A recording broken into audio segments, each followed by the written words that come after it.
오늘은 고린도후서 11장 16절 말씀입니다. 고린도후서는 성경에서 사도 바울, 기독교 역사상 최고의 위대한 성도이기도 하고 사역자이기도 하고 정말 하나님께서 바울이 내가 예수 그리스도를 따르는 자인 것처럼 너희도 나를 따르라. 본인이 예수님을 따르는 자인 것처럼 예수님을 따르듯이 자기를 따르라고 했으면 얼마만큼 예수님을 닮았길래 그렇게 할 수 있는가. 우리가 생각할 때는 바울이 무모한 짓을 했다 싶지만 하나님께서는 그 말씀을 영감받은 하나님의 말씀으로 기록하게 하신 걸 보면 바울이 결코 교만한 가운데 한 것은 아닌 것 같아요. 왜냐하면 교만한 자는 교만은 패망의 선봉이고 하나님께서 심판하신다 그랬는데 교만했다면 그런 말을 할 수는 없을 것이고 다만 하나님께서 인정하셨겠죠. 자, 그런 위대한 바울이 과연 어떤 삶을 살았을까? 그것을 알려면 고린도후서라고 하는 책을 보면 되는데 그 고린도후서라고 하는 책이 소위 말하면 요즘 표현으로 사도 바울의 자서전과 같은 책인데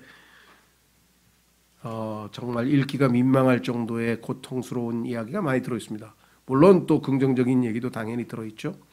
특히 오늘 우리가 읽는 10장, 11장, 12장, 13장 4장의 경우에는 사도 바울을 긍정적으로 바라보지 아니하고 부정적인 시각에서 요즘 말로 삐딱한 시선으로 바라보면서 비판을 하고 비방을 하는 그러한 사람들, 이 거짓 사역자들에게 속아서 참 하나님의 사역자를 알아보지 못하고 힘들게 하는 그러한 사람들에게 참 강력한 경고의 말씀과 더불어서 또 이 격려 또는 권면, 그래서 빨리 돌이킬 수 있도록 최대한 하기 싫은 자기 자랑까지 해가면서 거짓 사역자와 사도 바울을 비교해보고 누가 진정한 하나님의 사역자인지를 분별시키고 깨닫게 해주기 위해서 그러한 우리가 생각할 때는 무리수까지 얼마나 힘들었겠어요.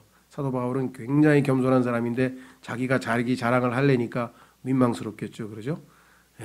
아무것도 아는 사람이 자기 자랑할 때는 뭐 신나서 한다고 치고 그거 하기 싫은 일인데 그거를 안 할 수도 없고 해야만 이들에게 도움이 되지 않겠습니까?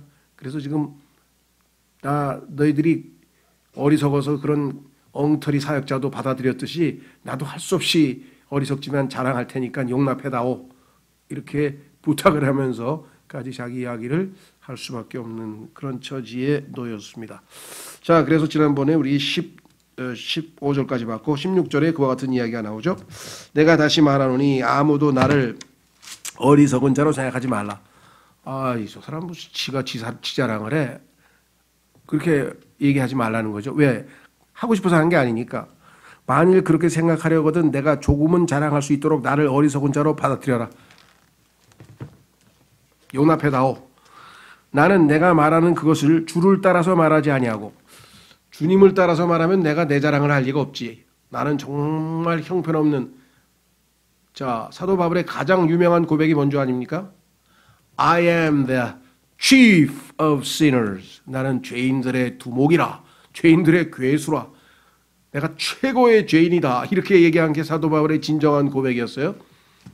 우리가 생각할 때는 나는 사도 바울이 어떻게 그렇게 죄인일까? 우리 같은 사람 훨씬 더 큰 죄인인데 이렇게 생각할지 모르지만요. 사도 바울은 하나님께 아주 밀착해 있어서 가까이 있었기 때문에 그 거룩하신 하나님과 사도 바울의 거리가 굉장히 가까워요. 여러분들 가서 거울에다 대고 한 10cm 앞에다 대고 잘 들여다보세요. 여기도 주름, 여기도 자글자글, 여기는 깨, 여기는 뭐 전망, 온통 막 흠과 점뿐이죠. 한 1m쯤 떨어져서 보세요. 오, 잘생겼네. 멋지네. 우리는 그러고 앉았고 사도 바울은 가짝 붙어가지고 주님께 가까이 가다 보니까 주님의 그 거룩하심과 의로우심의 광채 앞에서 뭐예요? 상대적으로 아이고 나는 죄인이구나. 그러니까요. 주변에서 진실된 진정성 있게 또 허세적으로 나 같은 죄인이 어디 있어 뭐 이런 엉터리를 말고 진정성 있게 자기가 죄인이라고 고백하는 사람을 우리가 유심히 봐야 되는 거겠죠. 주님은 그런 상황에서 우리 바울은 나 솔직히 주님을 따라서 내가 이런 자랑하는 건 아니다. 그랬는데도 불구하고 하나님이 성경에 써놨어. 그럼 뭐예요? 인정해 주셨다는 거죠. 왜? 사도 바울의 어리석음을 사용하셔서 하나님께서 고린도 사람들의 어리석음을 바로잡아 주시기 위해서 도구로 쓰시는 거예요. 신기하죠? 하나님 놀랍죠? 그죠? 이스라엘이 하나님께 뭐예요? 불순종하니까 이방 민족 아시리아나 바빌론이라고 하는 강력한 제국을 일으켜서 그들로 하여금 이스라엘을 때리시는 회초리로 사용하셨다고 성경에 써 있잖아요. 그렇죠? 자, 그래서 17절 나는 내가 말하는 그것을 주를 따라서 말하지 아니하는 거다. 이거 정말 다시 한번 얘기하는데 이건 내가 주님이 이걸 시켜서 한 건 아니고 이렇게 자신 있게 말하며 말하자 오직 어리석은 자와 같이 내 지금 하는 거 어리석은 줄 알아 나도 바보인 줄 아는데 어리석은 자와 같이 이렇게 자신 있게 자랑하며 말하노라. 많은 사람이 육체를 따라서 자랑하므로 나도 자랑하겠노라. 많은 사람들이 내가 집안이 어떻고 뭐 부모가 어떻고 내가 학력이 어떻고 말이야 나는 말이야 뭐 IQ가 얼마고 하면서 막 자기 뭐 외적인 여러 가지 조건들을 그냥 자랑스럽게 늘어놓고 나는 뭐 성경을 뭐 몇십 번을 읽었는데 뭐 주석을 쓰고 뭐라 하고 막 10만 명이 모이는 데서 막 그냥 설교도 하고 막 뭐 이런 얘기들 하는 것 같은데 하면서 예를 들면 바울은 좋다 그럼 나도 내 자랑 좀 해보겠다. 근데 바울은 이런 세상 사람들이 자랑하는 이런 식의 자랑이 아니야. 속된 말로 하면 나는 고난도 받았고 두드려 맞았고 도덕도 당했고 강도도 당했고 이게 뭔 소리야 갑자기. 그걸 자랑하는 거예요. 그러니까 하나님이 사용하시는 진짜 사역자하고 가짜 사역자를 구분할 줄 아셔야 돼요, 여러분들. 그러니까 아주 말이 번드르르하고 그렇죠. 그다음에 아주 이 좋은 말과 아주 이 능수능란한 화술을 사용하는 사람들을 조심하시라 이게요. 속에 이게 얼굴은 양인데 속은 늑대와 이리의 탈을 쓴 자들이라고 주님께서 경고하셨죠. 자, 그래서 이렇게 얘기했습니다. 18절 많은 사람이 육체를 따라 자랑하므로 나도 한번 해보겠다. 잘 들어라 하면서 지금 사도 바울이 이야기를 하고 있는 중입니다. 자, 그래서 이제 자기가 예를 들면 세상 사람들처럼 내가 로마에서 가장 커다란 도시인 다소라고 하는 도시 출신 아니냐. 나 서울 출신에다가 말이야. 게다가 내가 하버드 나온 사람 아니냐. 게다가 내가 그 유명한 뭐 프린스턴의 무슨 교수 밑에서 내가 박사학위를 한 사람이고 막 이런 식으로 지금 사도 바울도 그 스펙 다 있어요. 근데 그런 얘기 하나도 안 했어요. 보세요. 뭐라고 얘기했나? 자, 19절 너희가 스스로 지혜로움으로 어리석은 자들을 기꺼이 용납하며 또 어떤 사람이 너희를 속박하거나 너희를 삼키거나 너희에게서 빼앗거나 스스로를 높이거나 너희 얼굴을 칠지라도 너희가 용납하는도다. 가짜 사역자들이 와가지고 너희를 율법을 지켜라. 이 속박은 주님이 예수 그리스도께서 주신 자유를 어긋나서 다시 율법을 지키라고 하면서 뭐를 해라 하면서 자꾸 하는데도 그 속박을 받아들이기도 하고 너희를 삼키거나 너희를 빼앗거나 스스로를 높이거나 스스로 높이죠. 내가 뭐 했고 논문을 몇 개 썼고 막 너희 얼굴을 칠지라도 심지어는 뺨을 때린 건 아니에요. 근데 뺨을 때릴지라도 너희들이 용납할 정도로 아주 그냥 폭 빠져가지고 어떻게 그렇게 잘 속고 있느냐 하면서 참 너무나 아주 직설적으로 얘기를 했죠. 요즘에는 그런 말을 잘 쓰나요? 옛날에는 얼마 전까지만 쓰더니 요즘 잘 안 쓰는 것 같아요. 그냥 돌직구를 날렸다 그러네. 돌직구. 사도 바울이 지금 세상적인 표현을 하면 막 돌직구를 날리는 거예요.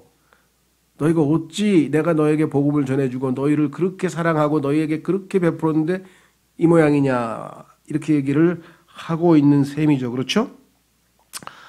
야, 그래서 성경에 막 이런 얘기도 다 나오네. 성경에서 이런 얘기 나오는 게 몇 개 안 돼요. 그런데 그 중에 하나가 이 사도 바울의 그 자서전에 나오네요. 21절 나는 마치 우리가 약한 자들로 지내온 것처럼 비난하는 것에 대하여 말하노라. 야, 저 사람도 어떻게 그냥 말도 비리비리하고 뭐 옷차림도 그렇고 어떻게 저렇게 뭐 저 모양이야 하면서 외적으로 너희들이 우리가 약한 자인 것처럼 하는데 하나님은 약한 자를 들어서 강하게 쓰시는 법이다 하고 뒤에 이제 보면 나와요.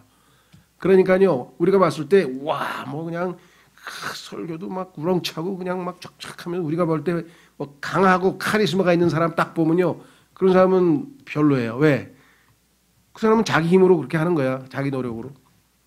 근데 어떻게 보면 좀 별 볼 일 없는 것 같은데 가만히 들어보니까 그냥 말씀이 정말 쏙쏙 들어오고 야 이게 좀 뭔가 다른데 그렇게 되는 거죠. 오히려 약한 자를 들어서 하나님이 강한 자로 만들어 쓰시는 법이라고 얘기를 했죠. 그렇죠?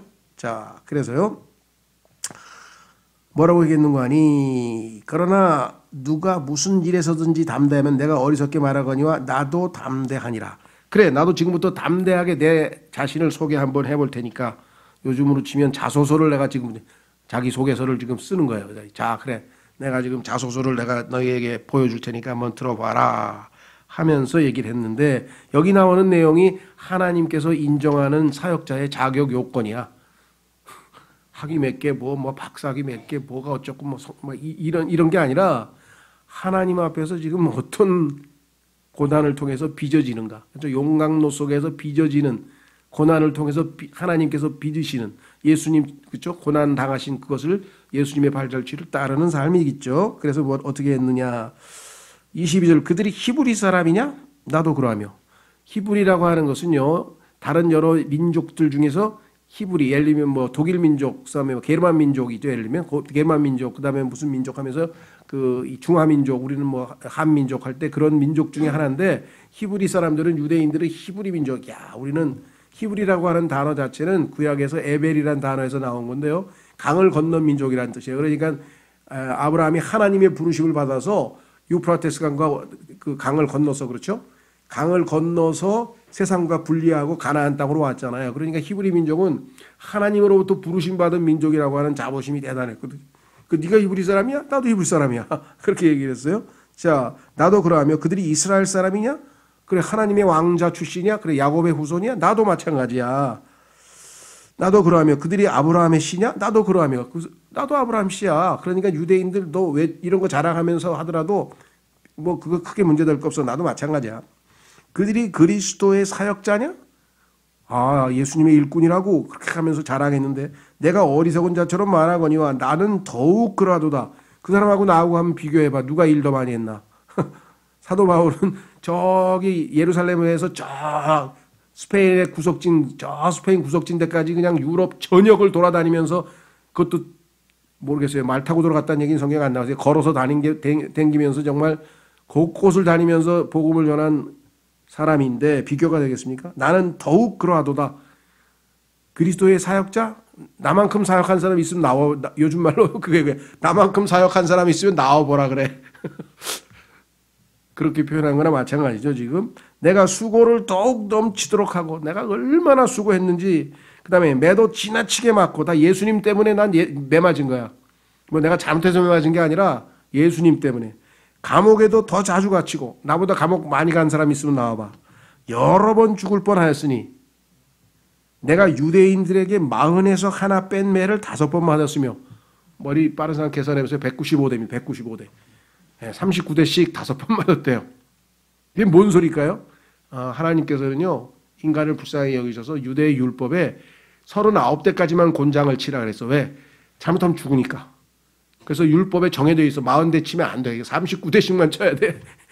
야, 곤장을 치면서도 율법을 지키고 있다고 자랑스럽게 생각했으니 참 대단한 사람들인 것 같아요. 유대인들의 그 뭐라고 해야 되나요? 하여간 유대인들의 그 참 유대인다움. 그렇죠? 예, 그뿐이 아니에요. 3번 몽둥이로 맞고 요거는 아마 유대인이 아니라 로마 사람들에게 맞은 것 같아요. 몽둥이로 맞은 것. 그 다음에 한 번 돌로 맞고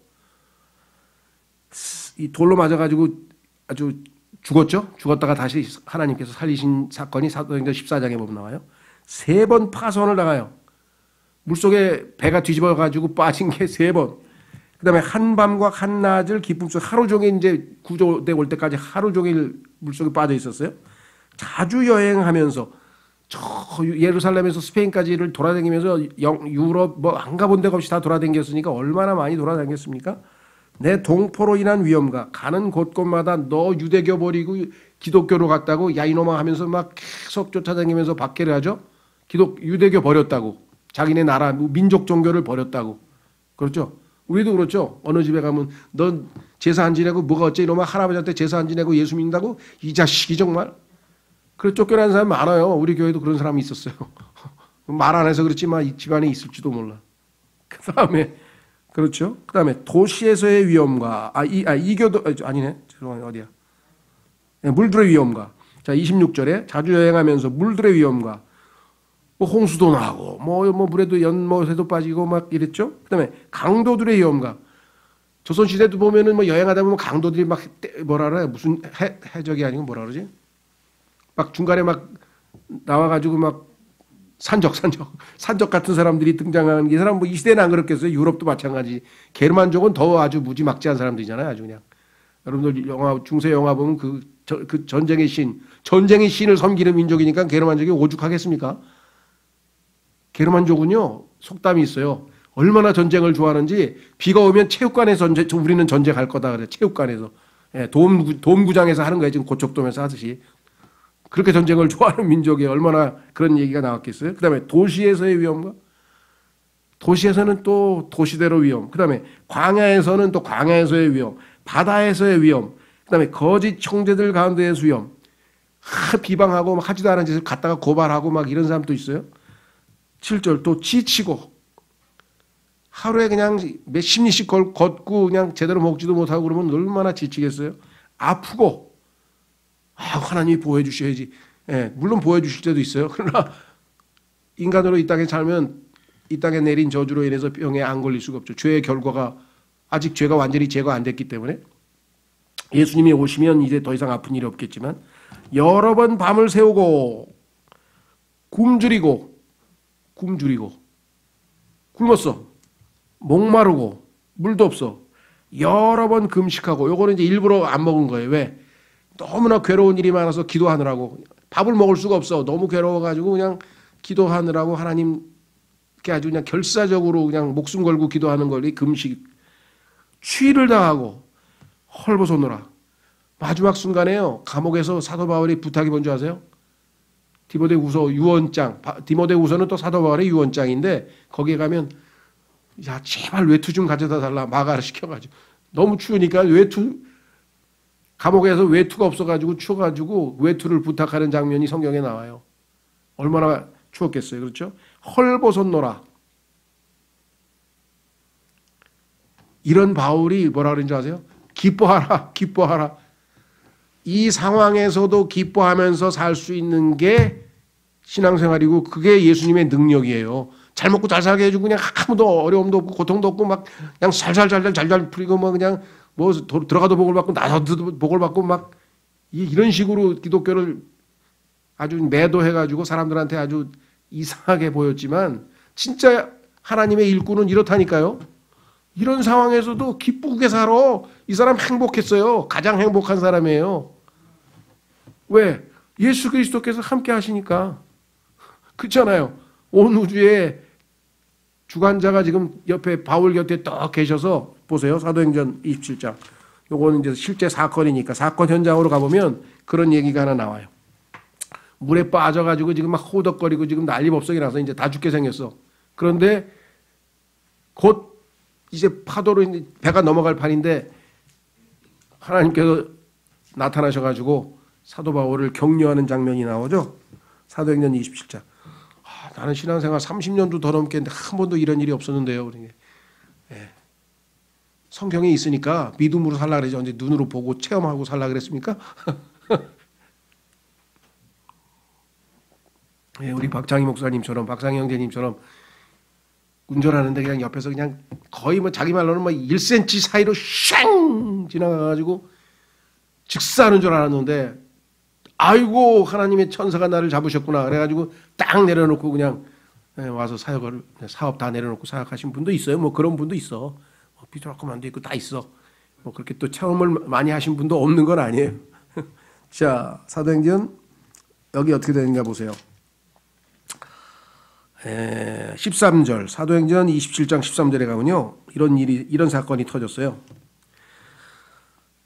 로마로 이제 가는 도중에 남풍이 순하게 지금 선교하러 가는데 배를 타고 남풍이 순하게 불매 그들의 뜻을 이룬 줄로 생각하여 거기서 닻을 올리고 크레테 곁으로 바짝부터 항해하였으나 얼마 지나지 않아 유로클루돈이라 하는 폭풍, 요즘으로 치면 허리케인 같은 거예요. 우리로 치면 태풍 같은 것. 근데 이 지역 지중해에서는 이 이름이 태풍 같은 것의 이름이 유로클루돈이라 그래요. 유로클루돈이라고 하는 폭풍이 일어 그것을 대적하며 배가 휘말려서 바람을 뚫고 나아갈 수 없으므로 바람이 몰고 가게 하니라. 우리가 클라우다라 하는 어떤 섬 아래로 떠돌면서 애를 써서 간신히 거룩배를 붙잡으며 그들이 그것을 끌어올리고 또 도움을 받아 배 아래쪽을 둘러감고 유사에 빨려들까 두려워하여 돛을 내리고 그대로 밀려갔더라. 폭풍으로 우리가 심히 요동하게 되므로 다음날 그들이 배를 가볍게 하고 사흘째 되는 날에는 우리가 배의 밧줄 감는 기구를 우리 손으로 버리니라. 여러 날 동안 해도 별도 보이지 아니하고 작지 않은 폭풍이 우리를 덮치매 우리가 구원받으리라는 모든 희망이 그때에 사라졌더라. 그러나 오랫동안 먹지 아니한 뒤에 바울이 그들의 한가운데로 나아가 서서 이르되 선생들아 너희가 내 말을 듣고 크레테에서 떠나지 아니하여 이러한 피해와 손실을 면하였어야 하였느니라. 하나님께서 아직은 때가 아니니까 떠나지 말라 그럽니다 하고 바울이 얘기해 줬는데 이 자식이 뭐 우리가 벳사람 선언을 몇 년 했는데 아무것도 모르는 놈이 까불어 하고 가다가 그냥 지금 큰 코 다친 거죠. 예, 어떻게 할 수가 없어요. 고집을 부리니까 배 주인이. 이제 내가 너희를 권하노니 기운을 내라. 배만 잃을 뿐 너희 가운데 한 사람도 생명을 잃지 아니하리라. 배는 어쩔 수 없이 파괴되겠지만 너희는 한 명도 안 죽을 테니까 걱정하지 마라. 둘 중에 하나겠죠. 이 사람의 말을 믿으면 어이구 살았네 하는 사람은 있을 거고 이 미쳤나 이놈이 갑자기 쳐다보면서 막 욕하는 사람이 있을 거 아니에요. 그죠? 자, 이 세상도 똑같아요. 예수 그리스도 믿으면 구원받습니다. 아이고 감사합니다 하는 사람하고 뭔 신나라 까먹는 소리야 이거. 이런 사람하고 반응이 둘이에요. 자 23절 나를 소유하신 하나님 곧 내가 섬기는 분의 천사가 이 밤에 내 곁에 서서 이르되 바울아 두려워하지 말라. 네가 반드시 카이사르 시저입니다. 영어로는 시저 라틴어로는 카이사르. 이 발음 때문에 영어의 시자의 철자가 이렇게 발음이 달라요. 영어로 발음할 때하고 이 라틴어로 발음할 때하고 카이사르 앞에 시저 앞에 로마의 황제죠. 가야 하리라. 보라 하나님께서 너와 함께 항해하는 자들을 다 내게 주셨느니라 하였으니 너에게 다 나에게 다 줘서 안심하게 안 죽게 이제 너희는 생명을 지켜주신다. 그러므로 선생들아 기운을 내라. 내가 하나님을 믿노니 내게 말씀하신 그대로 되리라. 이거 이렇게 해서 하는 게 믿음 생활이에요. 하나님이 말씀하신 그대로 된다 이거예요. 주님이 뭐예요? 내가 속히 오리라 그러면 속히 오시는 거예요. 그걸 갖다가 저 혹시 예수님이 속히 오신다고 이렇게 써놓고 지금 뭐 들고 댕 그게 무슨 뜻이에요? 한국말 모르세요? 한번 읽어보세요. 예수님이 속히 오신다. 아 그러니까 속히 오신다는 건 알겠는데 한국말은 그게 무슨 의미냐고. 무슨 의미는 무슨 의미야. 구름 타고 오신다는 속히 오신다는데 뭐. 요즘에도 보면 그런 사람이 있어요. 제대로 믿지를 않아. 자꾸 무슨 의미냐. 무슨 의미는 무슨 의미야. 밥 먹었니? 그러면 그게 밥 먹었냐는 거지 뭐. 별 의미 있겠어요? 자, 그래서 뭐예요? 여기에 하나님께서 함께 하시고 이렇게 돕습니다. 그뿐 아니에요. 디모데후서로 가보세요. 이 와중에 하나님께서 바울을 지키셨다. 디모데후서 4장. 디모데후서 4장에 가면 디모데후서는요. 바울의 유언이에요. 유언장. 그러니까 마지막으로 쓴 거기 때문에 이것도 의미가 있어요. 바울 서신 중에서. 자, 뭐라고 썼나 보세요.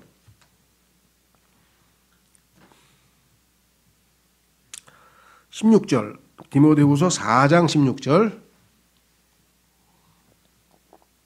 내가 처음 답변할 때 아무도 나와 함께 서지 아니하고 답변이라고 하는 것은 재판받는다는 뜻이에요. 재판에서 재판관이 물을 때 판사가 물을 때 답변할 때 그런 뜻이에요. 답변할 때 아무도 나와 함께 서지 아니하고 다 도망가 버렸어. 아이고 저거 그렇죠. 자기가 몸살이었죠. 다 몸을 살렸어요. 모든 사람이 나를 버렸으나 그것을 그들의 책임으로 돌리지 아니하시기를 내가 하나님께 기도하노라. 얼마나 하나님을 신뢰하면 그 사람들 탓이 아니야. 인간이니까 겁이 났겠지 뭐. 그래. 하나님께서 다 용서해 주시기 바란다. 그럼에도 불구하고 주께서 나와 함께 서서 나를 강건하게 하셨으니 이것은 나로 말미암아 그 선포한 말씀이 온전히 알려져서 모든 이방인들이 듣게 하려 하심이라. 내가 사자의 입에서 구출되었느니라. 우는 사자처럼 마귀가 지금 사람들을 잡으러 다닌다고 베드로전서 5장 8절에 얘기했죠. 주께서 나를 모든 악한 일에서 건져내시고, 아까 읽었던 그 고린도후서에 나와 있는 모든 일들이 지속적으로 계속해서 일어나는데도 하나님이 딱 지키시니까 껐떡도 안 하고, 그렇죠. 예. 또 자신의 하늘 왕국에 이르기까지 보존하시리니, 그래서 하늘나라에 입성할 때까지 다 지켜주실 거니까 걱정하지 말라는 거예요. 그분께 영광이 영원토록 있기를 원하노라. 아멘. 그래서 이 모든 고린도 후서를 읽으면 아이고야 싶지만요, 그 와중에서 하나님께서 얼마나 신실하게 지켜서 보호하셨는가를 생각하면, 그래, 이거보다 더한 삶을, 나에게는 그런 일이 우리에게 일어나는 일은 이거의 100분의 1도 안 일어나요. 그런데도 그냥 아이고 죽겠네, 아이고 죽겠네. 그렇죠? 아이고 죽겠네, 이거 뭐 통장에 돈 다 떨어졌어. 아이고 내일 쌀도 없어. 아이고야 내 병원 갈 돈도 없어. 저도 살다가 예전에 일주일에 한 번씩 목욕탕 갔죠. 1,000원이 없어서 목욕탕도 못 갔어요. 지금 살아있잖아, 버젓이. 매일 샤워하고. 네? 자, 그래서 하나님을 신뢰하는. 그리고 결국 혹시 죽으면 어떻게 돼? 죽는 게 이익이라고 썼는데 더 좋은 데로 가는데 뭘 걱정해? 그렇죠? 이런 데 있다가 그냥 막 그 두바이의 6성, 7성 호텔인지 막 그런 데로 갈 거 아니에요. 7성 호텔보다 훨씬 더 좋지. 바닥이 그냥 막 금덩어리로 금길에서 사는데 금길에서 진주문에서 사시고. 예. 자, 그래서 고린도 후서 다시 11장으로 돌아옵니다. 고린도 후서 11장으로 한번 와보세요. 뭐라고 얘기하는가. 자, 28절. 밖에 있는 그 일들 외에도, 그러니까 외적인 일이라는 뜻이에요. 외부에서 일어나는 이렇게 많은 고통 외에도 날마다 내게 닥치는 것이 있으니 곧 모든 교회를 위하여 염려하는 것이라. 마음속에 내가 세운 교회가 잘 세워져 있는가, 성도들이 사랑하고 있는가, 문제는 안 일으키는가, 속지는 않는가, 맨날 근심 걱정하고 있어요. 예, 그래서 전 세계에 제대로 된 신실한 사역자들, 하나님의 일꾼들의 90%는 다 위장병 환자예요. 속을 끓여가지고 스트레스 받아가지고 그죠? 누가 아파, 누가 또 어떻게 돼서, 누가 또 교회를 떠났어, 아이 뭐라 그러고 뭐 상처 입었대, 뭐 했대. 이거 하루 종일 듣다 보면 뭐예요? 다행히 저는 성격이 둔해서 그래 뭐 하나님이 하셔야지 뭐 내가 어떻게 해? 내가 어떡하라고? 저는 그래요. 왜냐면 뭐 내가 할 수 있는 일이냐, 하나님 봐주세요. 기도받기도 하겠어요? 뭐 쫓아가서 뭐 문제를 해결해 줄 거야? 내가 어떡할 거야? 할 수는 없는, 내가 능력이 안 되는 거 어떡하라고? 하나님 불쌍히 여겨주세요.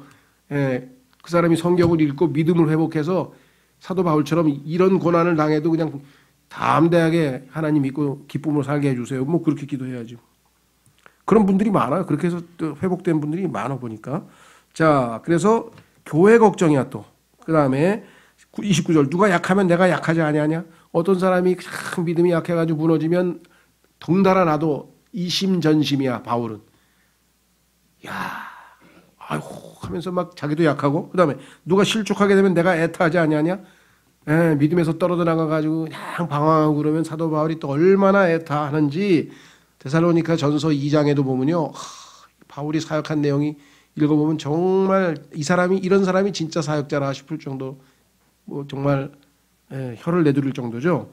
여기 나와 있잖아요. 자, 그래서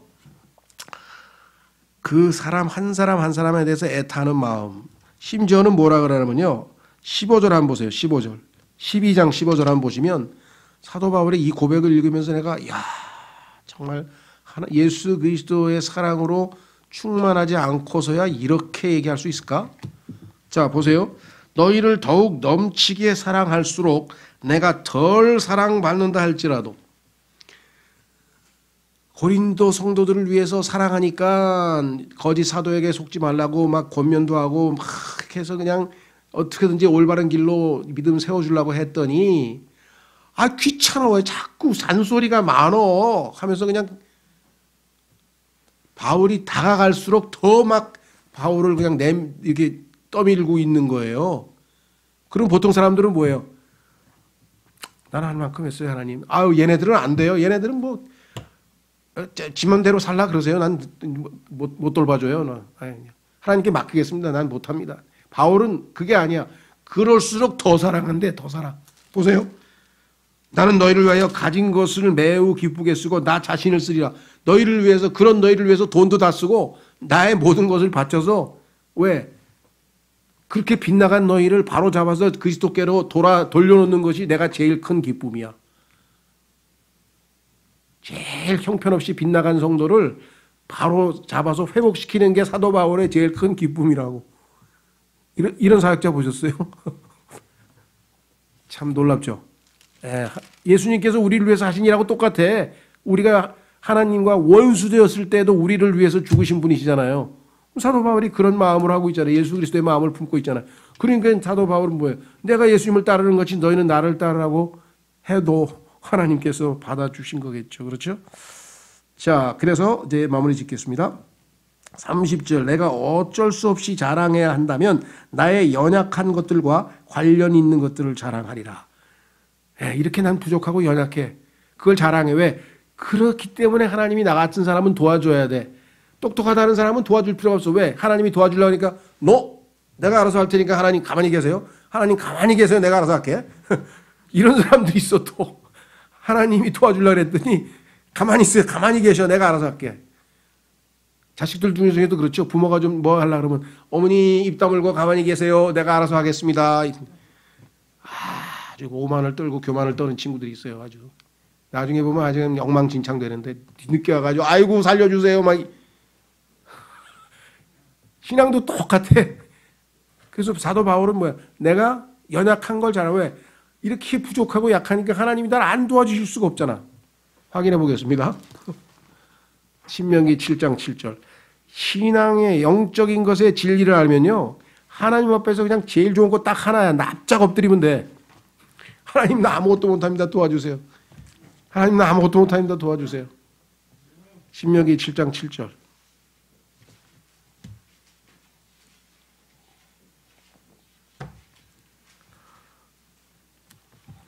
6절서부터 보면요, 전 세계에서 지금 제일 욕먹고 제일 미움받고 제일 막 아유 하고 막 이렇게 그런 민족이 유대 민족이에요. 전 세계 가도 어딜 가도 유대인 나오면 뭐예요? 저 유대인, 저 짠돌이들, 저 고리 대검자들, 저놈들 하면서 전부 다 손가락질하고 슬슬슬 피하려고 하는 게 유대인들인데, 하나님은 어떻게 나보세요? 6절. 너는 유대인입니다. 유대민족, 이스라엘 민족. 너는 주 내 하나님께 거룩한 백성이니라. 제일 못나기 때문에, 제일 못난 자이기 때문에 하나님께서 뽑았어. 주 내 하나님께서 지면 위의 모든 백성들 위로, 지금 260개, 300개의 민족이 있는데 그중에서 이스라엘이라고 하는 민족, 유대민족만 하나님이 뽑으셨어요. 위로, 백성들 위로 너를 높여 자신에게 특별한 백성으로 택하셨나니. 말씀드렸죠. 아주 말도 죄송합니다. 직사게 안 들어. 그냥 너무 말도 안 듣고 막 너무 형편없는데도 왜 이렇게 도와주시는지 모르겠어. 전 세계의 인구 비율로 0.2%예요. 이스라엘 민족이. 그런데 노벨상은 23%가 유대인이 노벨상을 탔어. 그럼 어떻게 된 거예요? 이게 얼마나 차이가 나요? 그렇죠? 왜? 하나님이 특별한 백성으로 택하셨어. 7절. 주께서 너희를 친히 사랑하시고 너희를 택하신 것은, 사랑하시고 택하신 이유가 있어. 잘나서 똑똑해서 정반대네. 뭐라고 써 있습니까? 너희가 다른 백성보다 수가 더 많기 때문이 아니니라. 너희는 모든 백성들 중에서 수가 가장 적으니라. 제일 형편없고 제일 힘도 없고, 그래서 여기 가서 너 터지고 저기 가서 너 터질까 봐 하나님이 내가 너를 특별히 보호하겠다. 왜? 8절. 다만 주께서 너희를 사랑하셨으므로 또 너희 조상들에게 하신 맹세를 지키려 하심으로 주께서 강한 손으로 너희를 데리고 나오시고 너희를 노예들의 집에서 이집트 왕 파라오의 손에서 구속하셨나니, 그런즉 너는 주 내 하나님 그분이 하나님이시요 신실한 하나님이신 줄 알라. 그분께서는 자신을 사랑하고 자신의 명령을 지키는 자들에게 천대까지 언약을 지키시며 긍휼을 베푸시되 자신을 미워하는 자들에게 그들의 얼굴 앞에서 보복하여 그들을 멸하시나니, 그분께서는 자신을 미워하는 자에게 지체하지 아니하시고 그의 얼굴 앞에서 보복하시리라. 자, 그러니까 이스라엘 민족은 하나님께서 사랑해 줘요. 여기 부모님들도 그렇잖아요. 자식들 중에서 5명이 있는데 세 놈은 똑똑해서 알아서 잘하고 한 놈은 그냥 그렇게 하고. 근데 한 놈은 그냥 이게 뭐 여기 가서 어디 가서 제대로 뭐 공부도 제대로 못해, 능력도 제대로 없어, 그냥. 그리고 어디 가서 말썽만 피우고 어떻게 되겠어요? 부모의 관심과 사랑이 전부 그놈한테 가 있는 거야. 이놈 어떡하지? 이놈 안 도와주면 큰일 날 텐데. 그런 게 하나님과 이스라엘 관계예요. 그 하나님께서 유대인들은 하나님이 안 도와주시면 어디 가서 그냥 조금 있다가 멸망당해 버려, 없어져 버려. 그런 민족이기 때문에 하나님이 특별히 택하셨어요. 왜? 다른 민족들로 하여금 하나님이 함께 하시면 뭐예요?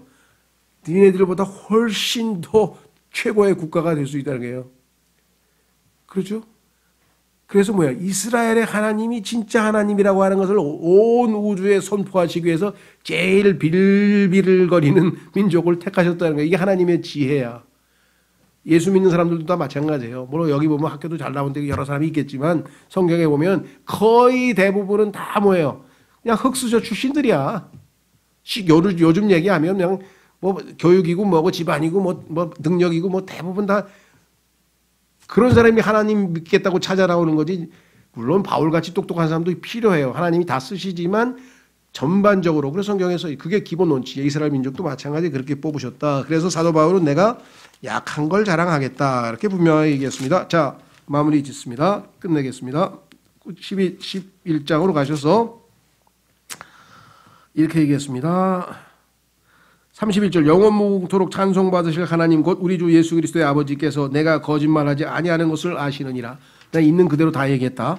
다마스쿠스에서 지금의 시리아의 다메섹이 다마스쿠스라는 도시 있죠. 다마스쿠스에서 아레다 왕 밑에 있던 총독이 나를 붙잡으려고 수비대와 더불어 다마스쿠 사람들의 도시를 지켰으나 체포당할 직전이었는데 내가 바구니를 타고 상자에다 담아가지고 그냥 성벽에서 내려서 도망쳤어요. 창문을 타고 성벽을 내려가 그의 손에서 벗어났노라. 내가 사역하다가 이런 일도 겪은 사람이다 하면서 이제 다음 주에 12장에 가서는 이제 자기가 겪은 신비한 체험도 할 수 없이 얘기해요. 왜?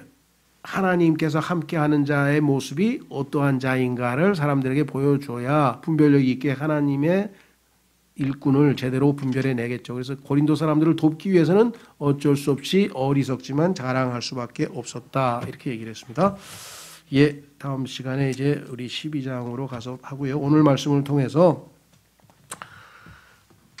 한 가지 배울 수 있는 것은 어떠한 그리스도인들에게 있어서 자기가 처한 외적인 여건, 여기 보니까 바울은 뭐 배고프기도 하고 궁핍하기도 하고 뭐 그다음에 비방받기도 하고 막 강도의 위협도 당하고 그냥 아프기도 하고 뭐 온갖 뭐 이 세상에서 겪을 수 있는 최악의 순간들을 굉장히 자주 겪었잖아요. 근데 하나님께서 뻐젓이 잘 지켜서 하늘나라에 잘 데려가셨잖아. 그러잖아요. 그러니까 그리스도인들은 외적인 환경에 의해서 무너져서는 안 되는 거예요. 오히려 자기 마음을 지켜야지. 그렇죠? 마음이 무너지면 외적인 환경이 아무리 좋아도 신앙생활 할 수가 없어. 마음이 하나님을 떠나면. 그래서 때로는 뭐예요? 우리가 육신을 입고 있어서 좋은 환경에 이스라엘 백성도 그랬잖아요. 그죠? 잘 먹고 잘 살게 됐어. 가나안 가서. 그러니까 뭐예요? 하나님도 필요 없다고 우상한테로 달려갔잖아요. 세상으로 달려갔잖아요. 그러니까 하나님께서 우리에게 적절하게 그런 환경을 만들어서 하나님을 의지할 수밖에 없는 환경을 주신다는 거예요. 그게 질병이 됐던 경제적인 어려움이 됐던 인간관계가 어려워졌던 간에 아무도 어떻게 해결할 수 없어서 하나님께 의지하는 그러한 환경을 만들어 주신 그 하나님의 섭리적인 손길을 배우자는 거죠. 그래서 하나님 제가 저에게 일어나는 모든 일은 다 합력해서 손을 이뤄서 예수 그리스도를 닮아가는 그것을 이루실 것을 믿고 제가 살아가도록 하겠습니다. 기도하겠습니다.